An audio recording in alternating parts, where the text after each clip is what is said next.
What's up, everybody? Ben Rasa and Matt Gajewski here for Awesemo.com, and we are back with more college football betting picks. Week 1, we got a little appetizer last week with Week 0, about 5 games on the slate, and honestly, Matt, it couldn't have gone better. We are going to try to keep that exact energy rolling this week. Yeah, man, I'm excited. We had a nice run. Now we are finally into Week 1, full slate action, non-conference play for most of these teams, and some really intense games coming up.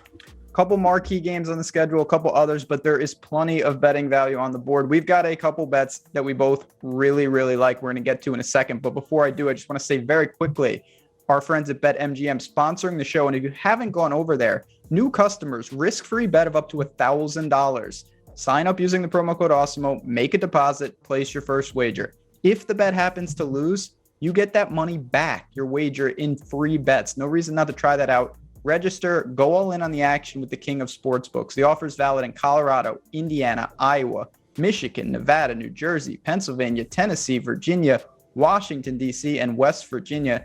Terms and conditions apply. All right, we have to get things started with the matchup from Week 1. We've got Georgia. We've got Clemson. The spread is down to 3 points. Clemson is favorite. Neutral site in Charlotte.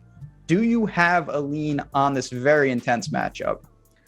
This one is near and dear to my heart. It's one I really liked early this offseason. I took Georgia +4, so I got a pretty good line on this, but it's one I've actually started to sour on a little bit because of some injuries that have occurred in Georgia's training camp. They're really light at pass catcher, and I think that's something they are going to need against Clemson here, a team we know can score points, where they have DJ Uiagalelei and Justin Ross returning, 2 proven commodities. And then on the Georgia side, JT Daniels, it's his first real season after the severe knee injury, only played partially last year. But I like the Georgia offense overall. They like to attack downfield with Todd Monken at OC. And JT Daniels was really efficient as a passer, averaged over 10.3 yards per attempt, 62% completion percentage.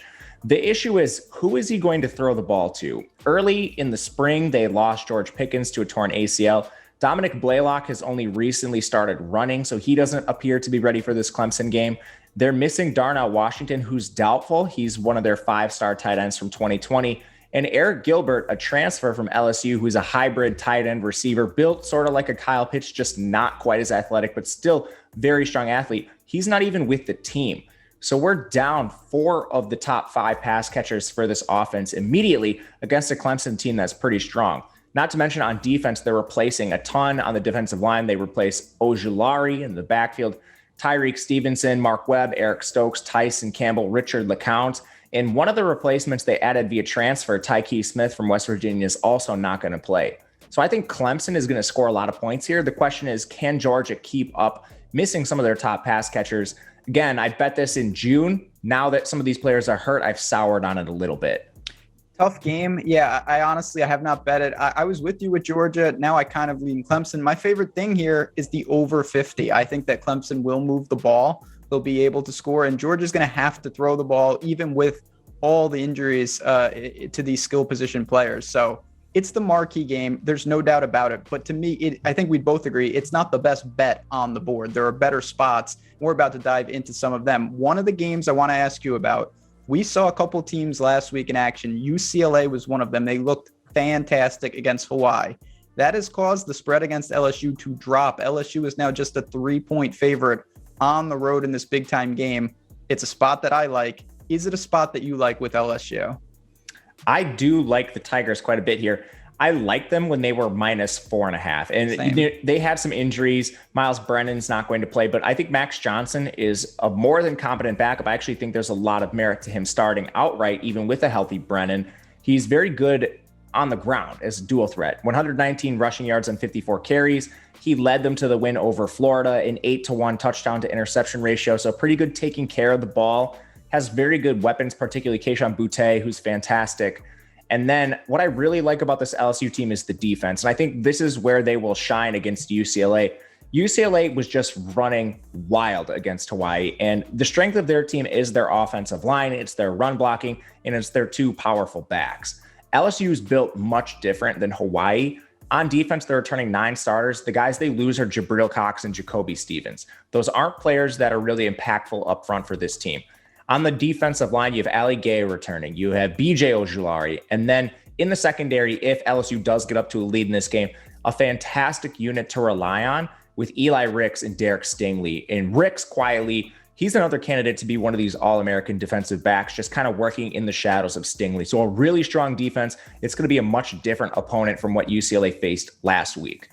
That's an understatement, honestly. Yeah. I mean, they were running, it was extreme running lanes. They're not going to have that against LSU. Stingley is going to be, I don't think it's a hot take to say a top 5 potential pick in next year's draft. He's just absolutely incredible. So I like this LSU team. If this continues to dip, -2.5, absolutely. -3. I already have it at -4. I'm going to live with that. We've talked about 2 of the big games, but you know what? On a schedule this big, there's 40, 50 games out there. You can kind of dig for some value. We did that last week with UTEP, and I'm going to do it here. I know this is a game that a lot of people don't have on their radar, but don't just cross this off your betting card. Arkansas is at home this week against Rice. The spread is 19.5, so it's pretty sizable. I don't think people realize the discrepancy in talent here. Rice is a team in Conference USA that is pretty average at best. They played, of course, just a conference schedule last year, pretty pedestrian, did nothing. They bring in Luke McCaffrey from Nebraska. He wasn't good there. They were trying to use him there with Adrian Martinez. That did not work out. Rice really has no skill position talent that I can see where they'll have the advantage. And on the flip side, Arkansas is a very good team. They played an SEC-only schedule last year. They had no easy games whatsoever. They return a ton of production here. They're at home. They have an absolutely dominant front on both sides of the ball compared to a team like Rice. Stability, skill position players. I think this is going to get out of hand. I see Rice getting absolutely crushed. I'm going to lay the 19.5. I think Arkansas wins by 3 touchdowns easily. I like this a lot too.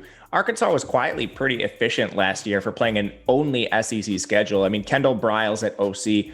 We know they're going to be at least moderately pass heavy and fairly up tempo. And you look at the schedule they played, even though they only won 3 games, they took 3 other pretty good opponents within single digits. They lost by 2 to Auburn, 3 to LSU, and 2 to Missouri.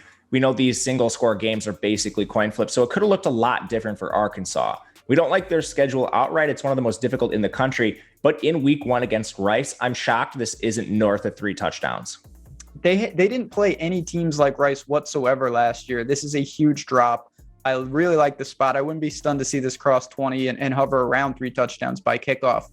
Is there another game? It doesn't have to be that egregious because I go into the real depths, but is there another game not on the premier line that kind of caught your eye for Saturday? There is one. We'll go to a Big 10, Big 12 showdown between Maryland and West Virginia.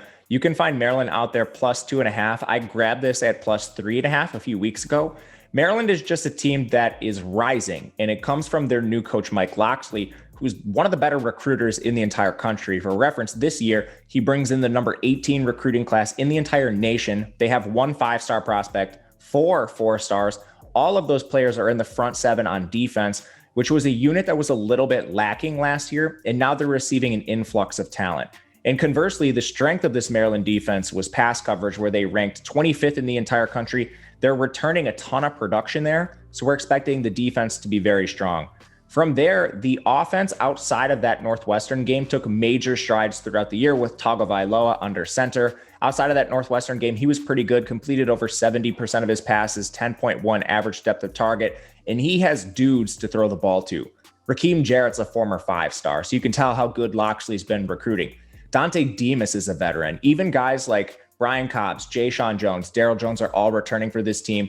And you look to see what West Virginia has on defense. They're not returning any all-conference honors whatsoever on defense. Their offensive line is a concern, and their quarterback isn't mobile. I don't see any way that Maryland, I like Maryland on the money line here. I like them the plus 2.5. I think you could do a lot with this line. You got me into this spread as well. Maryland at home here. They are rising, and it is due to just the personnel. There's no doubt stability at quarterback.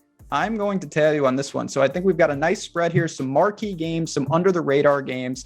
That'll do it for us for week 1, but stay tuned, subscribe and like on your way out the door. Good luck. We'll see you guys soon enough for more college football picks.